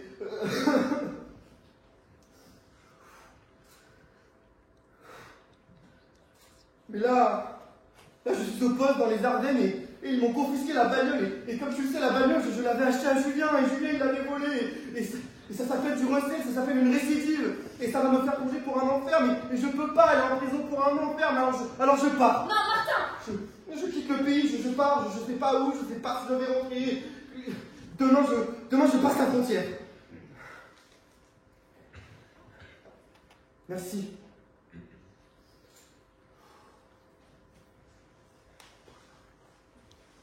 Merci Sylvie. Il a fallu que j'enterre mon père pour le comprendre, mais il est temps que je me débrouille tout seul. Voilà, le flic commence à me faire des signes. Et je sais pas, invente un truc, mais s'il te plaît, dis pas à Justine que je vous ai quitté. Et Sylvie, t'es toujours là? Ouais. Un dernier truc.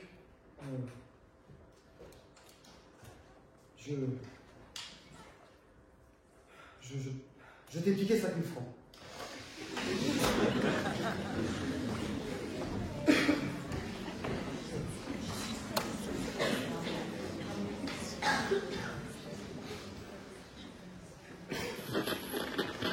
Fermez la porte, s'il vous plaît. Je voudrais vérifier le moteur.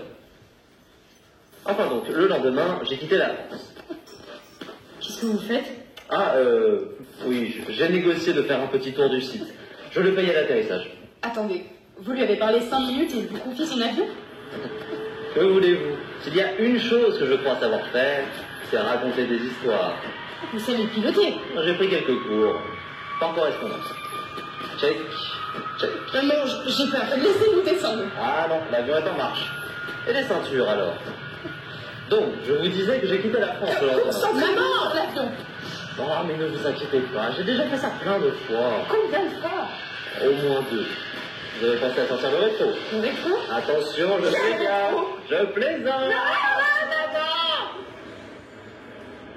Vous avez vu? Les doigts dans le nez. Votre frère fait de commencer. Il n'a pas l'air très content. Oh oui, je lui ai peut-être dit que nous allions vers le sud. Pourquoi? On va où, là? À Alger. À Alger? Oh, je dois juste y faire un petit saut. Je vous ramène après, c'est promis. Donc, comme je vous disais, j'ai quitté la France. Et vous êtes allé où? Sur les traces d'Adélaïde. Et le carnet, vous l'avez ouvert? Les Indes, la Chine, l'Afrique. Et puis, 5 ans après, un jour de 1994, j'ai atterri au Canada.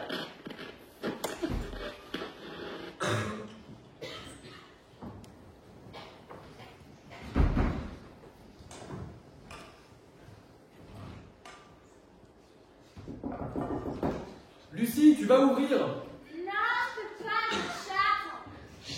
Tu quoi? Elle chatte. Ça veut dire quoi ça encore? Je cause avec tout le monde sur le computer. Est-ce que quelqu'un peut m'expliquer comment on fait pour parler à un ordinateur? Véro, c'est sûrement pour toi, non?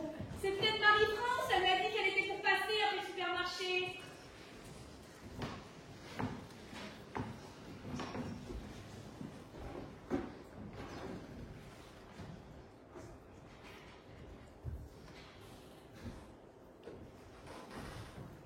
C'est Marie-France?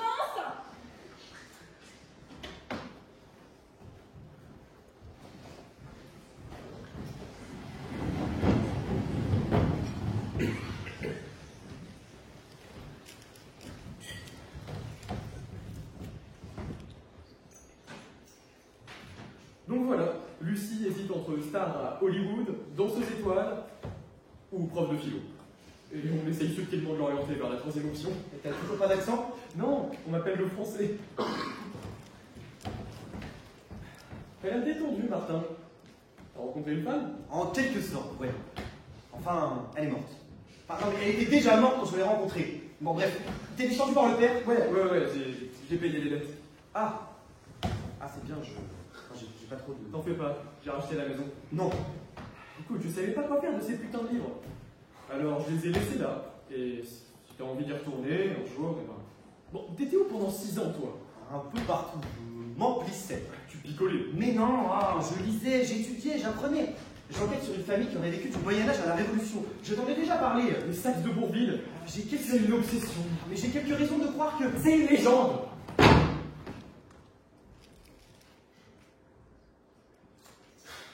T'es bien le fils de ton père, toi. Pourquoi tu dis ça? C'est tout papa, ça. Enquêter sur des légendes.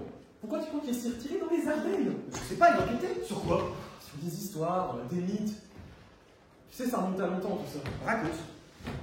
Ok. C'était il y a 15 ans. Non, plus. Elle est morte quand déjà, maman? En 75. 75, c'est ça. Donc c'était en 78, 3 ans plus tard. À Aix. À Aix, c'est ça. Toi, t'étais en pension. Ouais. Moi, je venais d'obtenir mon diplôme. Et papa venait de prendre sa retraite. Henri, Qu'est-ce qu'il y a? viens t'asseoir à côté de moi.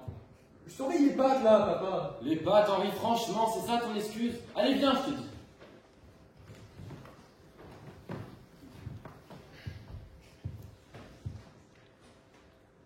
Sinon, ça va, la vie, en ce moment? Qu'est-ce que tu vas m'annoncer? T'as une nouvelle copine? Mais non, et toi, t'as une nouvelle copine?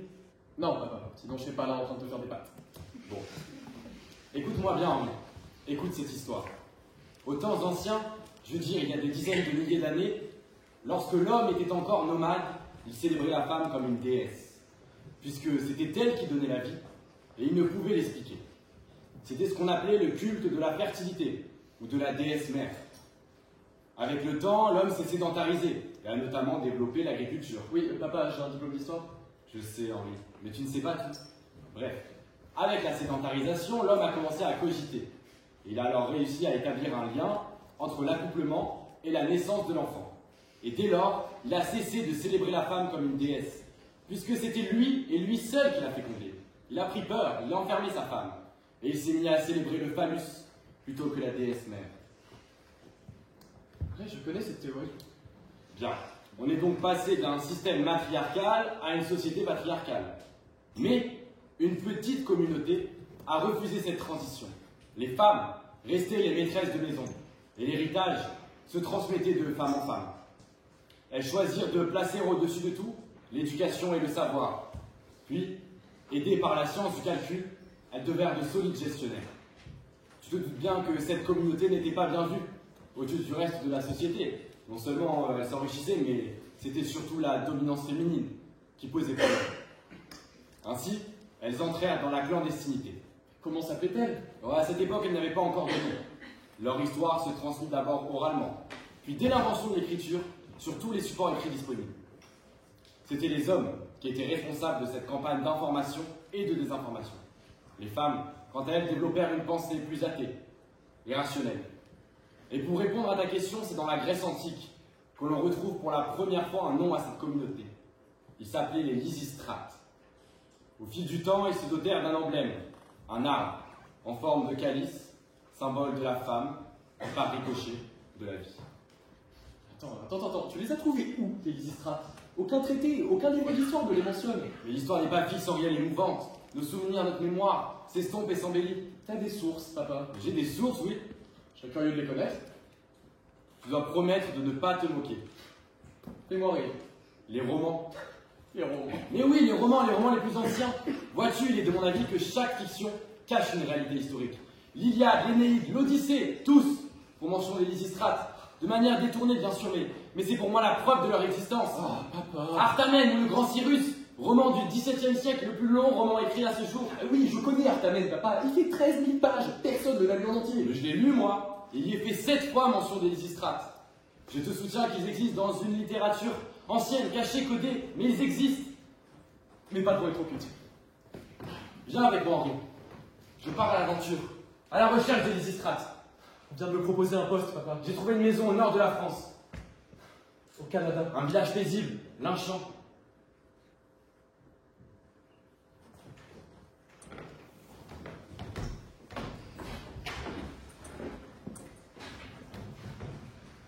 Linchamp. Quoi? Linchamp. Oui, Linchamp. Papa, je dois retourner à Linchamp. Oh, je dois retrouver les livres. Ils sont dans la voiture, je dois la retrouver. La clé est à l'enchant. La clé de quoi? Oh, papa cherchait Adélaïde, elle était à l'enchant. C'est qui Adélaïde? Oh, papa savait tout. Mais c'est qui Adélaïde? Je dois retourner en France. Mais c'est qui Adélaïde?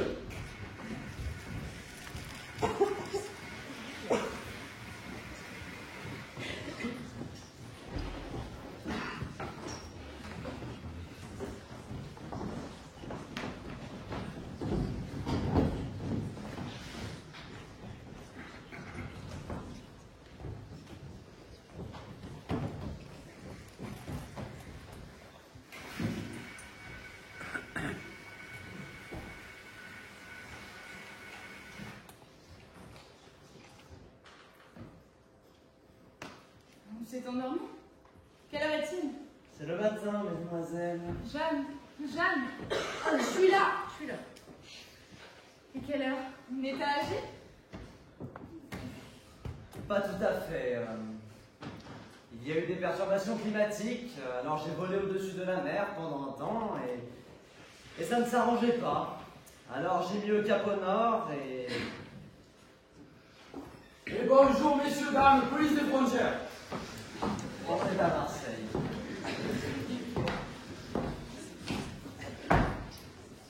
Bon, alors, je récapitule parce que là, vous m'emboucanez. Donc, cette partie, ce matin, d'un petit aérodrome algérien à proximité de Mechta Layadat.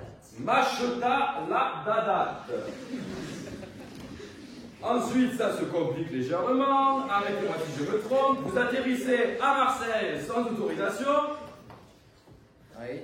Avec cet avion dont vous ne possédez pas les papiers. Effectivement. Qui vous a été confié par un certain Moquetard, dont vous ne connaissez pas le nom de famille. Voilà. Eh ben, il est gentil, Moquetard. Mesdemoiselles, puis vous demander vos papiers d'identité, s'il vous plaît. Excusez-moi, je me permets de... Pardon. Est-ce que je peux vous parler seul à seul 5 minutes? 2 minutes, pas plus.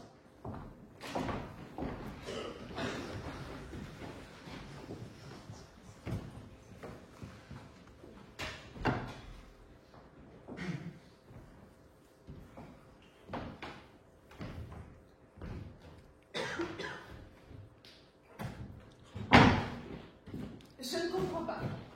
Je ne comprends pas. Quoi donc? Nous n'avons pas de papier. Vous avez volé en avion. Emprunté. Vous parlez 2 minutes au douanier et il nous laisse partir. Je vous l'ai dit, je ne sais faire qu'une chose. Racontez des histoires. J'ai compris. Jeanne, qu'est-ce que tu fais? J'arrive. Je n'y suis pour rien, les choses finissent toujours par s'arranger. Donc, je suis rentré en France. J'ai été arrêté à la frontière, j'ai pris 6 mois ferme. Vous avez fait 6 mois de prison. 3. Je m'entendais plutôt bien avec le personnel. Avec les détenus aussi d'ailleurs. Et puis, Puis, je suis retourné à l'Inchamp. Mais d'abord, je suis allé voir la police et je les ai convaincus de me donner l'adresse de la casse où la voiture avait été stockée. et ils vous ont donné l'adresse. Attendez. Ça me dit quelque chose. Une 504, c'est ça, grise? Oui, modèle 78. Bon bah je vais la trouver, vous savez, de toute façon il y a 2 solutions. Soit elle est là, soit elle a été compressée. Alors, attendez. Ah 504, grise, 78, volée, immatriculée 1280, ST91. C'est ça. C'est ça, elle est là. Ah, vous l'avez? Enfin non, elle est là, elle est dans les fichiers, mais non, elle a été compressée. Hein? Comment ça? Bah c'est marqué là, juin 91, CPS, c'est la compression de compressé. Mais qu'est-ce qu'il en reste? Rien. Rien. Rien. Rien. Un cube en métal. Mais les livres, les carnets, Perdu. À jamais. personne n'avait pensé à ouvrir le coffre. Personne. Attendez, c'est pas possible. Tout ça pour ça. Tout ça pour ça. Des centaines d'années d'histoire réduites à un cube de métal. Toute votre histoire s'arrête là? Eh oui. Enfin, presque. Je suis au retourné chez mon père. J'ai fait un immense ménage. J'ai dépoussiéré les livres et je les ai lus. Puis un jour, caché parmi les livres, j'ai trouvé un carnet. Ce n'était pas l'écriture d'Adélaïde, c'était celle de mon père. Brouillonne, presque illisible. Il avait noté une somme d'informations colossales, tirées de romans, de poèmes, de pièces de théâtre. Au milieu du carnet, une date était entourée en rouge. 1348. 1348. Les hommes et les femmes tombaient comme des mouches. La grande peste avait gagné l'ensemble du sud de la France. Le pape, alors, vivait en Avignon. Au cours de l'été 1348, 60 000 Avignonnais allaient mourir du même mal, soit plus de la moitié de la population de la ville. À l'abri des grands murs de son palais, le pape Clément VI priait lui aussi pour le salut de son âme.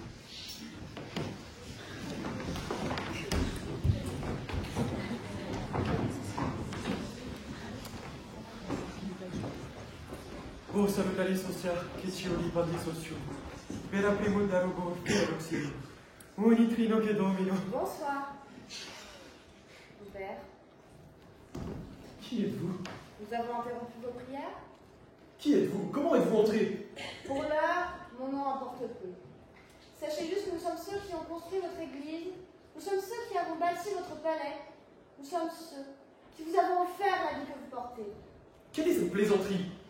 Il y a de cela 1000 ans, votre prédécesseur s'appelait Sixte le deuxième. Il ne portait pas encore le nom de pape, mais d'évêque. Et il ne vivait pas en Avignon, mais à Rome. Et en juillet de l'an 348, il se terrait dans une catacombe, en bordure de la voie.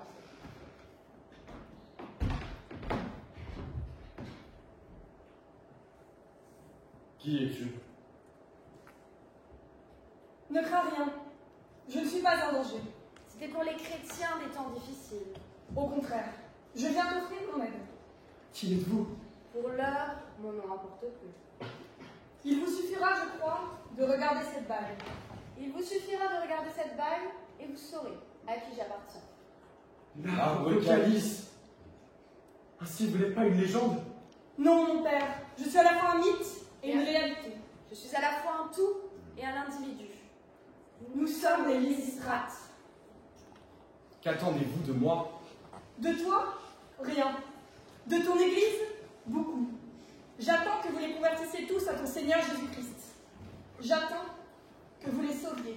Que nous les sauvions? De quoi? De l'Empire. Tu es grec comme moi.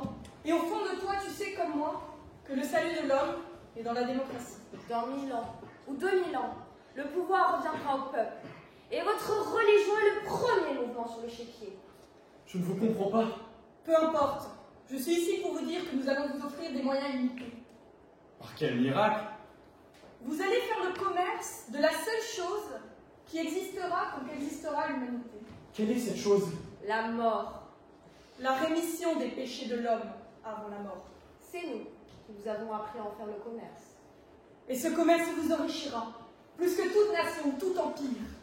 Pendant 1000 ans, et en échange d'un dixième seulement de vos revenus, nous vous avons permis de construire des chapelles, des églises, des basiliques, des cathédrales. Et nous garderons chaque pièce que vous nous verserez. Et ces pièces deviendront notre trésor. Un trésor que vous et vos moines soldats n'avez cessé de chercher comme des chiens, mais que ni les rois de France n'avaient jamais trouvé. Qu'attendez-vous de moi? On m'a dit que vous souhaitiez acheter Avignon. La reine de Naples en demande 80 000 florins d'or. Et votre palais est encore en construction, je crois. Sans parler de ce fléau qui décime les croyants et affaiblit leur foi. Allons donc, mon père, cessez vos prières. Je viens vous apporter aujourd'hui vos 80 000 florins d'or. Qu'avez-vous à y gagner? Moi, rien. Voici ma descendance. Vous lui offrirez un nouveau nom, une terre bénie et une double particule. Les Lysistrates disparaissent aujourd'hui, mon père. Longue vie aux Saxes de Bourville.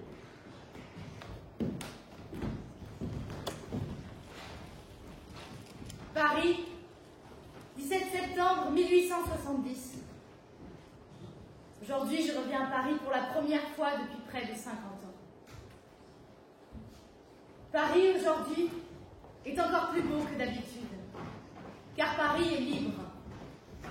Il y a 10 jours, l'Empire a été renversé. C'est un vieil ami que je viens retrouver. C'est son fils qui, doucement, m'amène à lui. Alexandre, terrassé par une attaque, est à moitié paralysé. Il a eu un accident. Il s'est effondré.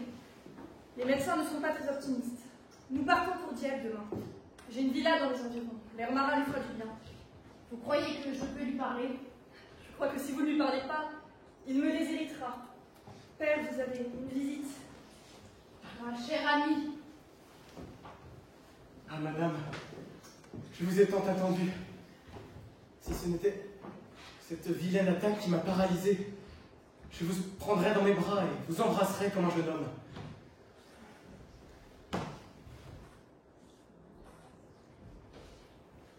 Enfin, je peux mourir. je vous ai lu, vous savez. Vous m'avez transporté. Et moi, vous m'avez fait rêver. J'ai conservé chacun de vos carnets et je puis vous assurer que jamais personne, hormis moi-même, n'en a jamais lu une seule ligne. Je le sais. Vous venez les reprendre? Je dois les détruire. Non, vous ne pouvez pas. Les enterrer alors? Si vraiment il le faut. Et votre petit trésor? Je l'ai trouvé. Et je l'ai enterré. Voyez-vous, Alexandre ne sert plus à rien, car nous avons gagné.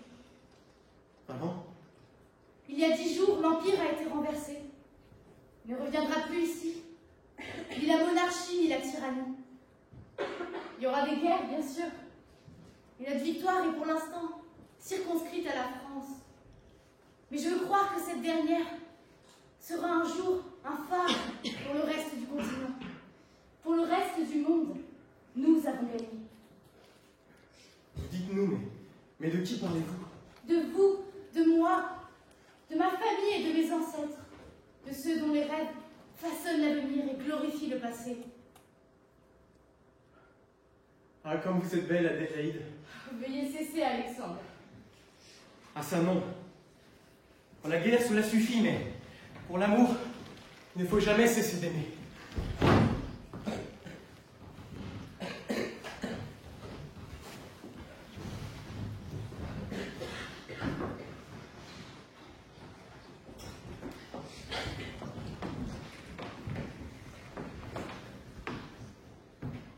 Comment avez-vous fait?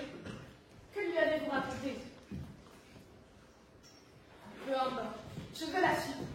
Je veux la fin de l'histoire. J'ai la gorge sèche, je suis fatigué de parler.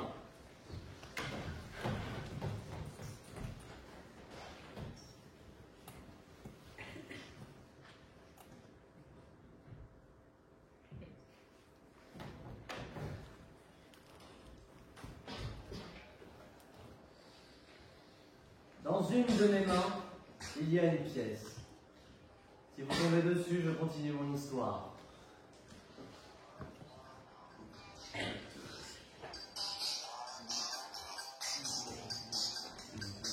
Encore.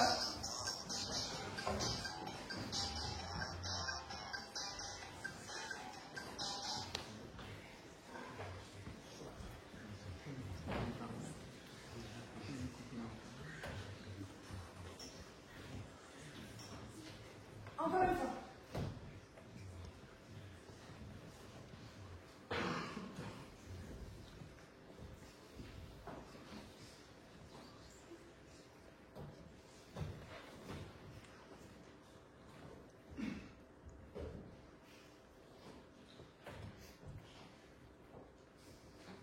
Je n'ai rien d'autre à vous offrir que la vérité.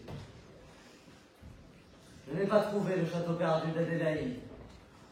Je n'ai trouvé que des livres, des histoires et des rêveries. Je n'ai trouvé que du vent. Encore une fois.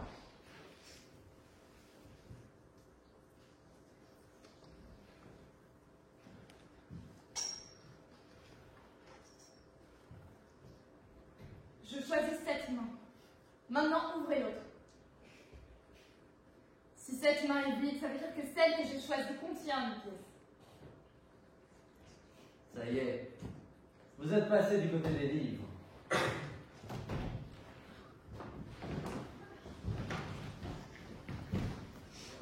Je n'ai jamais trouvé le château, mais un jour, je compris le message et la charge que m'avait confié mon père. En me tenant sur sa tombe, exactement au milieu du cimetière, je pus distinguer au loin, à travers le portail, un chêne. Le chêne, vieux d'au moins 150 ans, semblait se mêler aux ferrures du portail et former ainsi un calice. Je partis inspecter cet arbre et constatai que son tronc était gravé de plusieurs symboles étranges, très anciens, du sanskrit. Tous ces symboles, mis bout à bout, formaient une phrase. Veda Prasthana Jivasya. Le savoir est la source de la vie. Mais également, la source de la vie est celle qui sait, ou la femme sait. Adélaïde savait. La nuit venue, armé seulement d'une pelle, je retournai au pied de cet arbre. Pour pouvoir creuser. Creuser entre les racines entrelacées. Et après quelques heures de travail acharné, ma pelle heurta quelque chose. Un coffret rempli de florins d'or? De florins, de doublons, de rubis, de diamants, de perles. Le jour allait bientôt se lever. Alors, j'ai pris le coffret et rebouché le trou. Je n'étais plus inquiet. Je savais que désormais, j'avais le temps et les moyens. J'ai racheté les terres alentours, toutes les terres alentours jusqu'au cimetière lui-même. Puis, j'ai acheté un château. Un château qui jadis appartenait à Jules de Polignac. Pierre par pierre, je l'ai amené à Lynchant autour de cet arbre.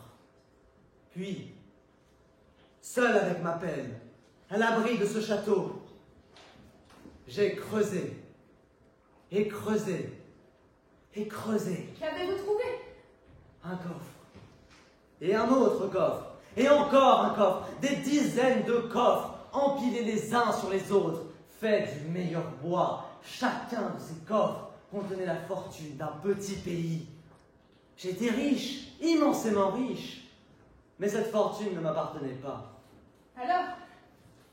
Alors, comme j'avais cherché le trésor, je suis allé chercher l'héritière. Non. Adélaïde n'était pas malade sur le tableau d'Eugène de la Croix. Elle était enceinte. De qui? Je ne sais pas. Mais ce que je sais, c'est qu'elle a eu un fils. Qui lui-même a une fille, mariée à Youssouf Ibrahim Jawad, un poète algérien. Ensemble, ils eurent 3 enfants, 3 fils, Richard, Mohamed et Youssouf. Richard est mort d'un accident de cheval à l'adolescence. Youssouf a terminé sa vie sans enfant.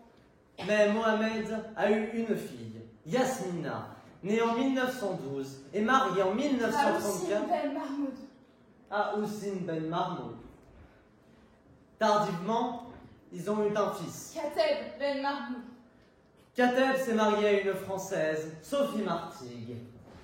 Ensemble, ils n'eurent qu'un enfant, une fille, née le 1er avril 1966. Ils l'ont appelée Alia. Non. Je suis le porteur d'histoire.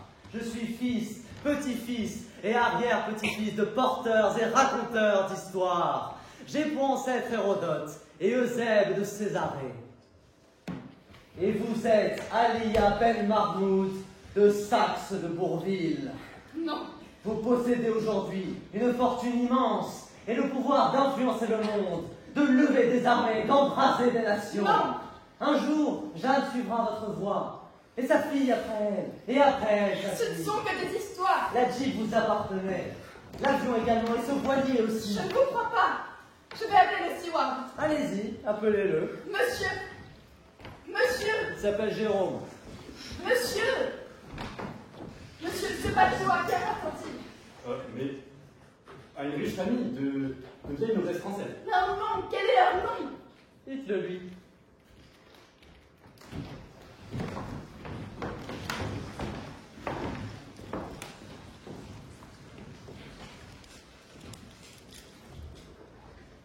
Le 18 mai 2001, Alia Ben Mahmoud et Martin Martin levèrent l'ancre.